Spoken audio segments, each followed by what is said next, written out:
My question for you today is, are you ready? Where are you? Where are you?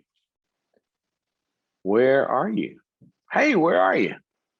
So, where are you today? You sit down in a coffee shop, that may be first thing your friend says. So, where are you? Well, I'm in the coffee shop, idiot. Well, we know that. So, obviously, that's not what it means, right? Where are you? It means, where are you inside? How are you doing? What's going on? Really? It's interesting is that you are a created being. And I want you to wrap your head around this for a second. You exist. There is no unexisting you. Okay. Not many people believe that you can unexist.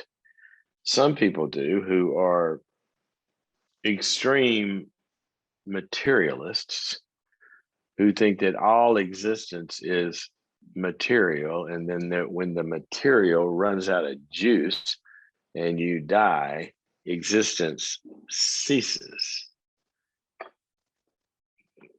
Wow. There's so much to refute that. I don't even know where to start. But, there are a few people who believe it.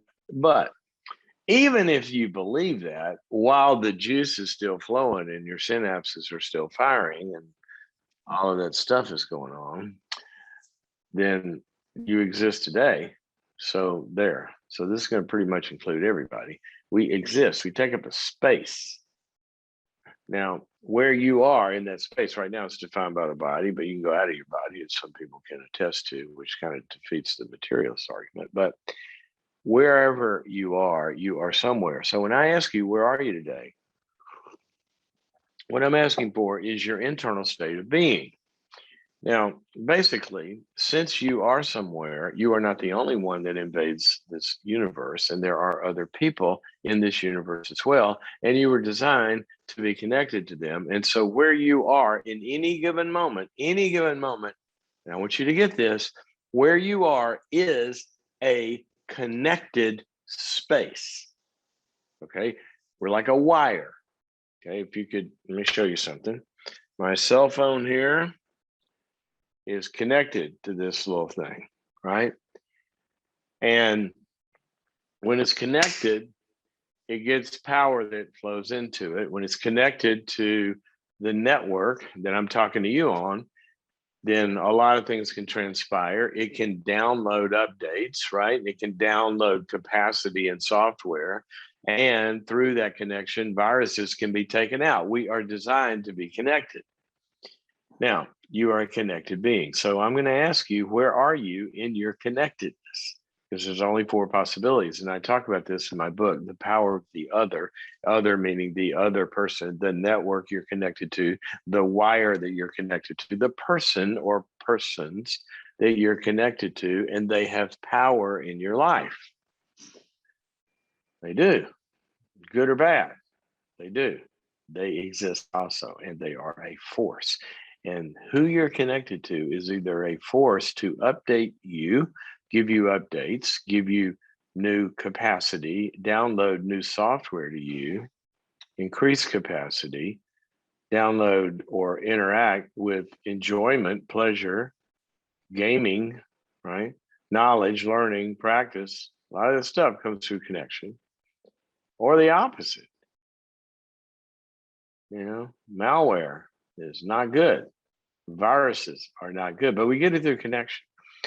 So I want you to draw a square wherever you're sitting. If you're driving, obviously you can't do this. You can do it in your head. I want you to picture a square and put 4 corners, obviously, in this square that are numbered 1, 2, 3, 4. And I am going to name these corners for you. If you want to read about this in depth, it's in my book, Power of the Other. Here's the deal. When I say, where are you? You are in one of those 4 corners in every given moment. There's only 4 possibilities. Number 1, no connection. What's your connection status? You might be feeling disconnected. Detachment emotionally, maybe you're available, but there are no people that are available, even though their bodies are around you. You're alone in that relationship or those relationships. One of the most devastating places we can be in corner one of disconnection is when we're actually in a relationship.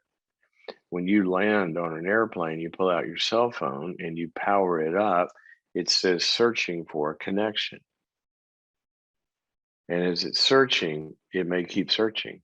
And as it keeps searching, if it doesn't find a network to connect to, you have no service, right? Connect and the battery goes down. It doesn't work. You can't do anything. Well, that's what corner one is. Awful place to be. Lonely, a lot of fear, a lot of panic, depression, a lot of kind of like just it's terrible. It's the most stressful place to exist. Corner one, unconnected. Well, we can't live there very long. So what do a lot of people do? We go, well, I'm disconnected. So I'm going to finally come out of my corner and I'm going to go over to corner number two. Corner number two is a bad connection. Now, what I mean by bad is doesn't necessarily have to be abusive or anything like that. Can be. But a bad connection is one that leaves you feeling bad about yourself, feeling bad about being just who you are. A lot of times these connections can look very good on the surface, very quote nice people, but they have such high expectations.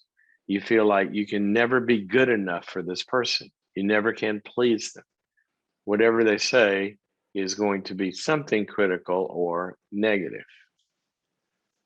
Okay. And they may say it very nicely, but you end up feeling bad, unreasonable expectations. Sometimes it's not nice. Sometimes the overt criticism can be, just have a crummy tone to it. It's guiltifying. It's like, but you end up in that relationship just always feeling like you're not good enough. It can be in a circle of friends because you don't wear the right things or have the right job or the right status, or your kids don't go to the right preschool. I mean, it's crazy how this can manifest itself. Where you have the wrong perspective on some political issue or some spiritual issue or some issue. You're bad. It's corner two. It's horrible. Horrible. There's a lot of symptoms when we're in corner two. Not feeling good enough, fear of failure, all sorts of guilt and shame and all of that. So we it's kind of hard to live in corner two very long, right? So where are you? Well, I'm in corner two and it sucks. And so what do? I realize I feel crummy. Well, I'm just going to unplug and go back to my corner one, back to isolation. A lot of people go back and forth from corner two to corner one, back and forth, back and forth, back and forth. A lot of people do this with God.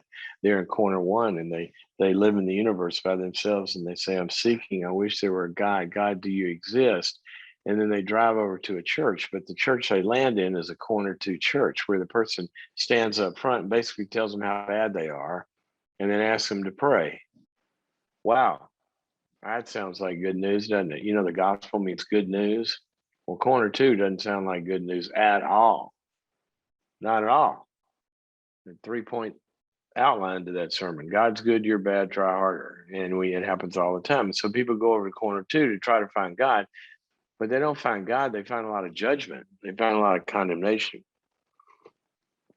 And the very one who said he was God came and said, if you've seen me, you've seen the Father, and he didn't condemn anybody. But a lot of churches are corner two churches. So people give up on God. Why do you want to do that? Why would you want to go somewhere that all you do is feel bad about yourself, right? Well, that's kind of what the Bible says. Why would you want to do that? That's pretty useless, it says. judgment, condemnation, all this stuff doesn't really bring anything. So we go back to corner one and isolate. We go back and forth, back. Oh, I'll try again. A lot of times people be in a relationship that's hurtful and they unplug, they separate, they go over here, and then they go back and they go back and back and back and back and back and forth, and back. Oh, and then it hurts again when we unplug. Well, neither one of those options work too well. So then we will quickly at some point, or wait too long at some point, or however long the time watch goes by, this really hurts, right? This really hurts. I got to feel good somehow. I got to do something to relieve the pain. So disconnect is not good. Bad connection is not good. I'm going to find a good connection. So go down to corner three, and boy, does it feel good. Feels good when I drink a lot, forget my troubles. Feels good if I get high. Feels good if I have one more sexual experience. Feels good to have that one more porn addiction encounter or fantasy life. Or the more acceptable connections in feel good corner. Feels good when I make more money. Feels good when I win more titles, get more promotions. But see, the thing about corner three is it feels good for a minute, but we're self-medicating and it doesn't last. It's like a sugar high. It feels good for a minute and then we crash. You need more. Don't get me wrong, corner three, that's a pretty popular place. Just, go to the internet, you'll see there's a lot of corner three offerings. But you know what? It gets empty after a while. You need more. And then life begins to kind of disappear because you're having to always organize yourself around that next hit, that next fix. You start to feel bad about it. Well, now we're back in corner two, aren't we? You feel ashamed. Nobody's going to love you. So you go back into corner one, you isolate. And so life becomes this trip around three corners, like a merry-go-round or like a roundabout. If you've ever driven in a roundabout, you just go round and round and round and round. What are you going to do? You're made for connection. You got to be somewhere. Where are you today? Well, there's another option, corner four. And corner four is what you're made for. When you turn on that cell phone, it says searching for connection. There's several corners out there. There's Verizon, there's Sprint or T-Mobile or AT&T or, Discount Talk to Me, or, there's a lot of different corners. Your phone knows. It knows the right one. It knows the one that's going to feed it. And it finds it when it comes to life. Well, that's corner four, and that's called real connection. Real means a lot of things. It first of all means that you don't have to be anyone other than who you are in order to be there. If you got a Verizon phone or AT&T phone or a Sprint phone or whatever, T-Mobile phone or whatever it is, that's who it is, then that network says, come on. Well, I got an old model. Come on. Well, I don't have the new updates, but come on. See, there's a match, and you are made for a real connection. So real means you can show up with that person. By the way, this is God also.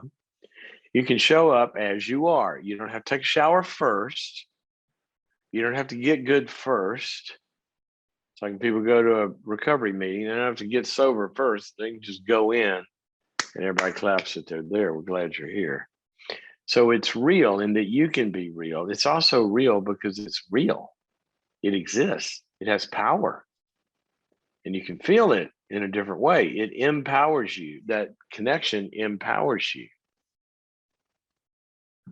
So it really does exist. It's also real in that it is what you were really, really needing. You ever gone to a doctor or bought a product or gotten a service or needed something, and what you needed was really what you needed, and somebody's recommended them, they go, no, he's the real deal. She's the real deal. It means they can actually deliver what you really, really need. This is the real thing. It's not a knockoff. It's the real thing.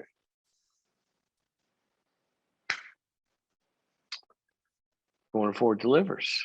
What do you really need? You need support. You need energy. You need connection. You need forgiveness. You need acceptance. You need also some real things that are the real thing. Some of those kind of are prickly. They hurt. You know. I went to the knee doctor a month or so ago. I'm preparing for another knee surgery, and they gave me the real thing. The pain was so bad, they gave me the real thing. He put that in there, and he said, "Now, wait 30 seconds or a minute, get up, and I want you to walk around and see if it's any different." I got up, and I started walking around, and it was different because he gave me the real stuff. He didn't give me the placebo. So corner 4 gives us what we really need.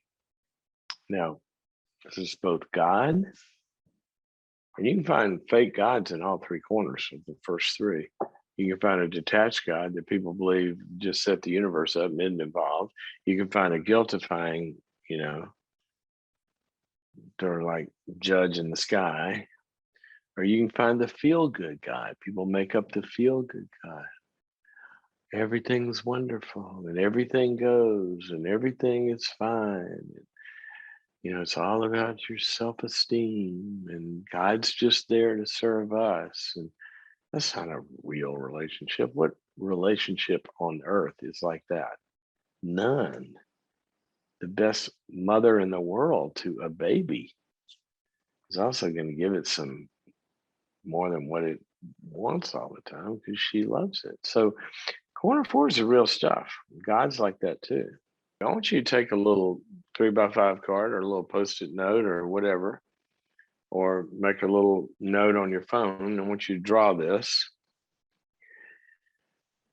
And I want you to use it kind of like a GPS. When a Navy SEAL parachutes in, first thing they do when they land on the ground is they look at their instrument and it asks the question, where am I?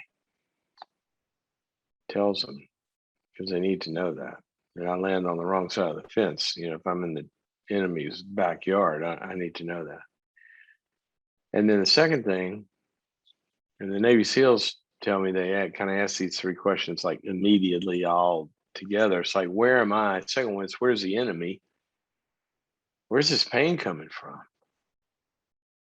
Which corner am I in that's giving me this pain? And then the third one, where's my buddy? Where's corner 4? I got to find corner 4. And here's the interesting thing about those three questions. Where am I? Where's the enemy? And where's my buddy? Here's the interesting thing about those questions. If you don't know the answer to number 1 or number 2, or both 1 and 2, but you know the answer to number 3, you can find the answers to 1 and 2. If you can find your buddy, you can get home. Corner 4, wherever you are today. When I started this thing by saying, where are you? If you're feeling isolated, go to corner 4. Reach out to somebody, God and somebody else. You don't have to go 1, 2, 3, 4. Go from 1 to 4 now. If you're feeling bad, go from 2 to 4. If you're out there whooping it up and feeling good, put down that whatever it is you think is going to make you feel good, go to corner 4. That's where we're designed to live. And the way that the scriptures talk about it, and the way the neuroscientists validate, is this isn't like a what would be the it's not like a drive. It's not like an ATM, right? You don't go there and then you go out, and in one way you do, because you can internalize it and take it with you, but it's a place we're supposed to be connected to. And here's what I mean by you're connected to it all the time. When I go to the ATM, I went yesterday because I'm gonna be doing some travel. I need some cash, and I got my cash. I took it with me. See, I'm still not isolated, am I? Because in corner four, you get real stuff that you take with you. So I can be alone and be in corner four. That's called solitude. It's an important thing for us to be alone. When a baby feels like mommy's inside of them and they get their tummy filled, it's called emotional object constancy, that my love object lives inside of me. And she's inside of me now because the kids had 8,000 interactions and where mommy's love has been taken in. And then what happens? The kid starts to be able to go in the backyard and play and be happy and not feel alone because the love is on the inside. That's what corner four provides us. So where are you? Once you connect. Okay, there we go. That's our thought for the day.